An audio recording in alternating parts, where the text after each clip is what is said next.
Welcome back. I'm the Watch Nerd. On this video, we probably have the most, this is the only two Rolexes that are in green. I have my personal Oyster Perpetual 41, and then this is a ceramic Kermit, aka the Starbucks here. So what we're gonna do is talk about both of these watches, the differences, why they are so special in my mind. I like this better than even the Tiffany dial.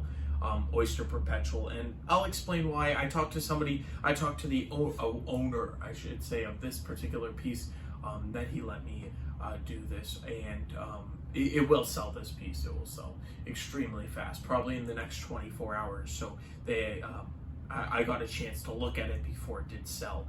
Very cool watch. We're gonna head into it, the specs, everything about it. Before I do so, though, I want to keep announcing my Chanel chain giveaway. I'm going to give out this chain as soon as we hit 1,000 subscribers. So if you want to be entered, there is the 4 steps in the description below. So starting ourselves off, let's just showing you both of them here. As you can see, the ceramic is a different tone of green, I should say. And we're going to start with the, of course, the Starbucks here, and then we will head into it. So this is a Submariner. Everything is identical to the black one, which I have reviewed. So if you want to get, very specific specifications and everything, you can go there. The only difference with this watch is the ceramic green. And that's why I didn't want to make it a straight review. I am going to put my Oyster Perpetual in because they are both, of course, green. And this and the Perpetual are the only green Rolexes you can buy in stainless steel. I know that sounds crazy because I technically don't even consider it a green. I guess it is, yeah, but it's not a green dial, so I guess the Oyster Perpetual is the only green. As you can see, I unscrewed it. I will be honest, this watch was bought yesterday when I filmed it. I did not take a picture of the warranty card, but it was bought by the owner on the day. Literally, it was on the warranty day. Very cool, and I reviewed it on the day, so it's pretty cool. Just showing you off, we have hacking. Of course, we have quick set. It is so smooth, so accurate. There's really nothing that is I can say about it because it is so fantastic. Of course, we got the ceramic bezel. That sounds perfect. And then here we do have the bracelet. I want you to notice the taper. There is very little taper compared to the OP, and we'll get to that. But it is very nice. It's solid. It's all brushed. The finish is this watch has never been worn before. This is a brand new piece, just so you know. And of course, high polish on the inside. Look how tight the clasp is. Over time, that does get looser as much. Oh, I should say a little more loose over when you use it. But that and we'll get to what it is when I talk about this type of clasp. But it feels so solid and so secure. Oh, we have Glide Lock, which I'm going to show you. Glide Lock is probably the best. This is probably the best bracelet on a dive. Yeah, it is. I'm going to say it is the best bracelet on a dive watch. Functionality, maybe not the finishing, but even though the finishing is fantastic, but functionality, this is the best bracelet you can buy on a watch, especially diver's watch or any watch, really, any sport watch. I love the finishing. I love how it's all brushed. But these do carry a huge price tag if you were to buy them on the gray market. Retail, it's 500 more. So it's 56, oh, I meant 96.50 on this one, I believe. And look how the back play. I will show you the back play. It is so nice. Now I started a voicing over after I make the video, so that's why you won't hear it. I will put in some next time I review a bezel or a click bezel. I will put an audio, but I do this just because I get a different outlook on the review later on, and I started doing this. I would love to know your opinions on this. And I noticed no other YouTubers are doing it, but I would love to hear. So now let's bring in, you saw all the specs. It is the same as the black. That's why I'm not talking extremely a lot about it. But here's the OP. So this is where it gets interesting, right? They are both technically 41 millimeter watches. I feel that the Oyster Perpetual feels bigger in the hand on the not the bracelet, but the actual dial itself is bigger, I noticed, than the Starbucks. There are a few other differences I also noticed. Well, I guess it's because of the ceramic on the Starbucks makes it look smaller. But the bracelet taper is significant on this watch, and I will show you. Look at this, way, way, way different, and I think it's more. It shows off more of a dressier aesthetic. Um, yeah, look how much that taper is. It's kind of crazy actually. And the links, they're both brushed, but I feel like it's a different brushing on the Submariner. It is pretty much the same though. I mean, if you look at it, you have to look very closely and see that it is different. On this particular watch, there is no glide lock either, and I will talk about that. Uh, which is, I mean, yeah, I get it, right? It's not a sport model, and it is also like very cheap compared to you're talking around $10,000 with the Submariner. Here we're talking 6,000, so it's a $4,000. I guess you can call it a discount, but that's the $4,000 different retail, I should say, price. It's not a discount because it's a different watch. So the one thing though I will explain on the Clasp, it's just a flip-on. There is no Oyster clasp seal. That's what you call it here, the flip-on. And I feel like this is a lot better made. Even without that special Oyster um, fold over, I think that this bracelet, the clasp, is more secure. And that's the one area of my OP that I feel like over time I am scared that it might stretch or something might happen with it, is the clasp. The rest, I think it feels solid. The OP, it is a solid watch. I've been wearing it. I have scratches on it. This is a pre-owned piece. I made it pre-owned because I bought it at retail and I made videos about it. But I haven't made. I might do it a month anniversary with my watch and talk about it because I wear this watch every single day. And I have a feeling that's a Submariner. If you wear every day, you will enjoy it. You will love it.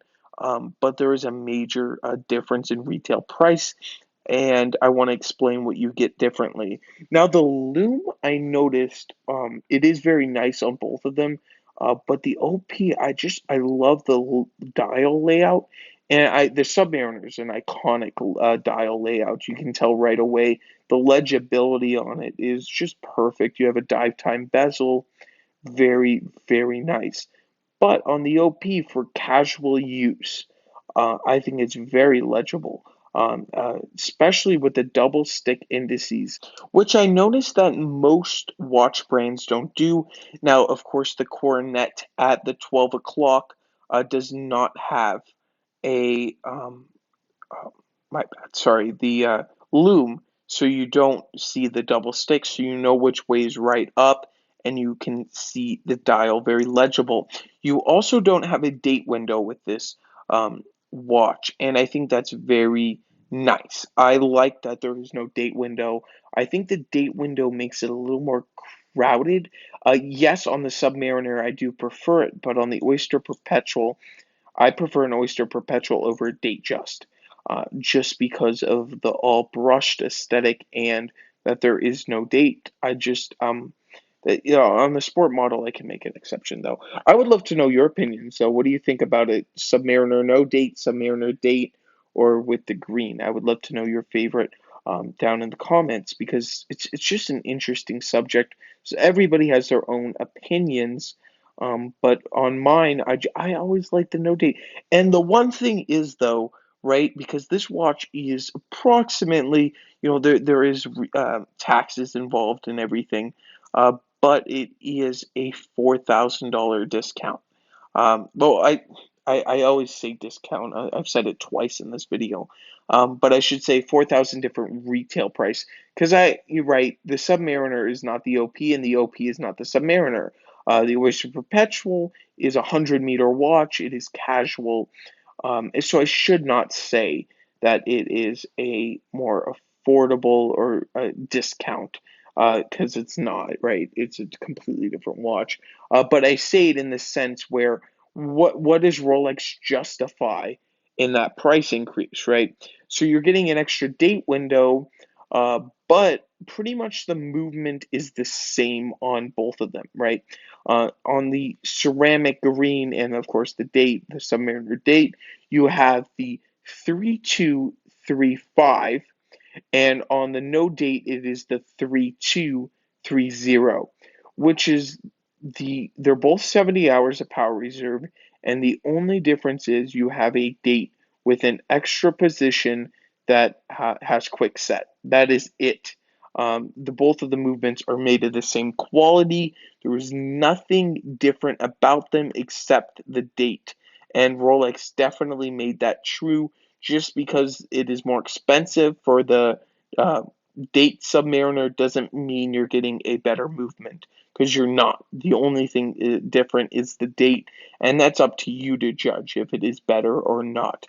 I like it on a sports watch just to know the date because it is a sports watch and it has really a purpose. The Oyster Perpetual, to me, yes, it is it is the originator before all the sports bottles. But I get why it doesn't have a date, and it's got great heritage. I mean, with the whole story there. But I am getting sidetracked here. I would love to know your opinions. What do you think? What do you think the value for money is, and what do you think about that clasp? Because that doesn't feel as secure, and that's the one thing where I'm a little bit iffy. When you have it on the wrist, it doesn't shake per se or anything. The bracelet is very solid. It is a Rolex bracelet. You're getting a real oyster bracelet, not the ones that most companies try to mimic this because it is probably one of the most iconic and special bracelets.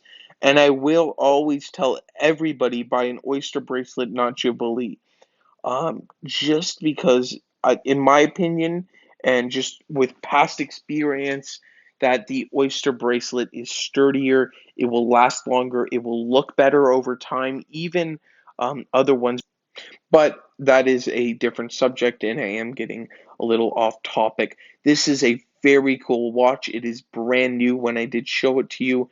I wish I did take a picture of the warranty card, not the serial, but the date, so you can see it. It was literally purchased the day I filmed it, and there was never worn before, ever. So it's just a really, really interesting and cool piece, and it's nice to see it brand new like that. Um, do I recommend people buy a brand new watch on the gray market? It's up to you, but I don't mind a watch being used. At the same time, I can't, stay on that. People on the gray market that have bought watches could say on that. Speaking about the gray market, I will slightly talk about price and then we'll close out this video. These go for, I've seen them 17,500 on the lower end. At the same time, it can go up to 18, 19, 20,000. I believe it sells though in the 18 to 19 range. Right now, of course, this is 2021.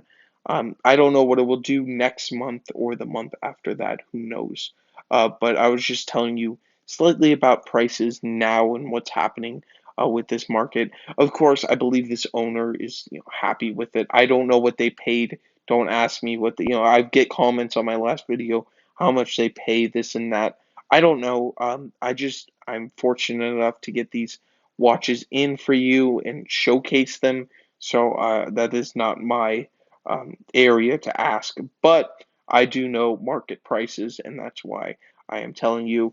This is where I'm going to leave it here, though. I would love to know what is your opinions on the prices right now of what they're doing, what they'll do in the future, And which one's your favorite? Do you like Starbucks or the new Oyster Perpetual? I think you know my favorite, and it is the OP. Even though it is a lot more affordable, if they were both given to me at retail, I would choose the Oyster Perpetual every day. Green is my favorite color, actually, out of all of them, and I'll explain that in a different video where I go over my experience. I never even talked about it at the official dealer. But that is for another video. So that's where I'm going to leave it here. I want to thank you all for watching, and I will definitely catch you in the next one. Have a fantastic day.